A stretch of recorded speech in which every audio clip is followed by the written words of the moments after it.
தமிழ்நாடு முதலமைச்சர் தூங்கிக்கிட்டு இருக்கும் போது போய் எழுப்பணுமா? எதுக்கு? குண்டசரத்துல உள்ள போறதுக்கா? ஹலோ சிஎம் சார், எந்தீங்க நீங்க எந்த சின்னத்துக்கு ஓட்டு போட போறீங்கன்னு கேட்டா அவர் சின்னத்தை தானே சொல்லுவாரு. அவர் எப்பரா விசில் சின்னத்தை சொல்லுவாரு? கனவா இருந்தாலும் லாஜிக் வேண்டாமாங்கிற மாதிரி என்ன சொல்ல வராப்லனா, போதும் போதும் நீங்கள் புலிகி தளர்ந்தலாம் போதும். மதிப்புக்குரிய தார்பாய் முருகன் அவர்களே, அதாவது 2026 நீங்கள் எப்படி ஆட்சிக்கு வருவேன் என்று உங்க கனவு லோகத்தில் நம்புறதை எல்லாம் எங்க காதில் கம்பி எடுத்து சுத்துவதை போல் அதே போல் விஜய் அவர்கள் எக்ஸாம்பிளுக்கு சொல்லியிருக்கிறார். எப்படி சொல்லியிருக்கிறார்? சிஎம் அவர்கள் தூங்கிட்டு இருக்கும் பொழுது அவரை எழுப்பி, யார் சார் அடுத்த முதல்வர், யார் சார் ஜெயிப்பார்கள் அப்படின்னு சொல்வதற்கு அவர் விசில் சின்னத்தில் ஓட்டு போடுவார், அப்படி என்று வாக்களிப்பார், அப்படி என்று ஒரு எக்ஸாம்பிளுக்கு சொல்லியிருக்கார். நீ அதையே உண்மை என்று எடுத்துக்கொண்டு 4 உப்பு முட்டைகளை எடுத்துக்கொண்டு முன்னாடி விற்பனை செய்கிறீர்களே, கண்டமேனிக்கு விற்பனை செய்கிறீர்களே, நீங்கள் உப்பு முட்டை வியாபாரியா, இல்ல எண்ணெய் மண்டி வியாபாரியா, இல்ல செருப்பு வியாபாரியா, இல்ல பிச்சை எதுவும் எடுக்கிறீர்களா? ஏதாவது சொல்லுங்கள், ஏதாவது சொல்லுங்கள். வெற்றி வந்து முருகன்,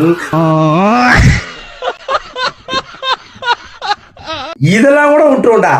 அதாவது அண்ணன் முன்னிலையிலேயே, சிங்கிள் சைக்கோ முன்னிலையிலேயே நீ புலிவி இவ்வளவு அவார்டு வாங்கியிருக்கிறனா அது உன்னால மட்டும் தான் முடியும். நம்ம வெற்றில் வந்து முன்னாள் மட்டும் தான் முடியும். என்ன சொல்றாரு?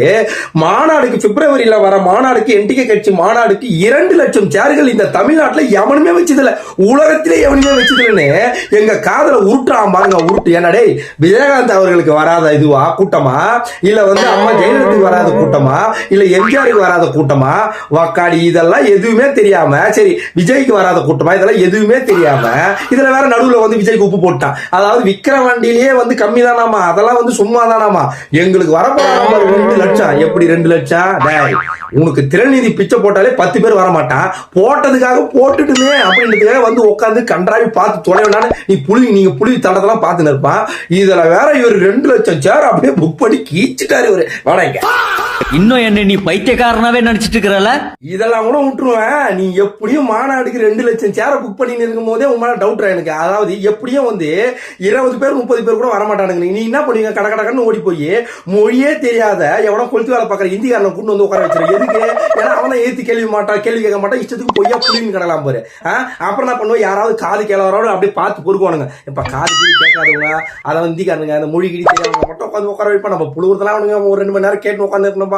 நம்ம ட்ரோன் கேமரா வச்சு 20 பேர் 20,000 பேர் வர மாதிரி அப்படியே கவர் பண்ணிடலாம். எப்படி இப்படியே ஐடியா பண்ணிருப்பீங்க? எப்படி உப்பு போறதுக்கு பண்ணுங்க. அந்த 20 பேரும் முடிச்சுட்டு வெளியே போகும்போது, மாநாடு முடிச்சு வெளியே போகும்போது என்ன திரும்ப பண்ணுவானுங்க? இந்த பக்கம் ஒரு 10 பேர், இந்த பக்கம் ஒரு 10 பேர் அமைச்சு ஆளாண்டாக மறக்காம 20 ரூபா கலெக்ஷன் பண்ணிருங்க. ஏன்னா அந்த 20 ரூபா வச்சுதான் நம்ம எலெக்ஷனுக்கே போட்டி போட போறோம். அதுக்கும் அங்க பிச்சை தான் எடுக்கிறது. அவனுங்களாண்டே திறநிதி பிச்சை எடுத்து அவனுங்களுக்கே மாநாடு வைக்கிறது. கூச்சமாவே இல்ல. இதுல வேற கட்டு சோறை கட்டிட்டு வந்துருங்க, கட்டு சோறு உப்பு கரவடி கட்டிட்டு வந்துருங்க. அவனுங்களும் சாப்பாடை கட்டின்னு வரணும். நீங்களும் எதுவும் பண்ணவும் மாட்டீங்க. அவங்களாண்டி புடிங்க அடிச்சு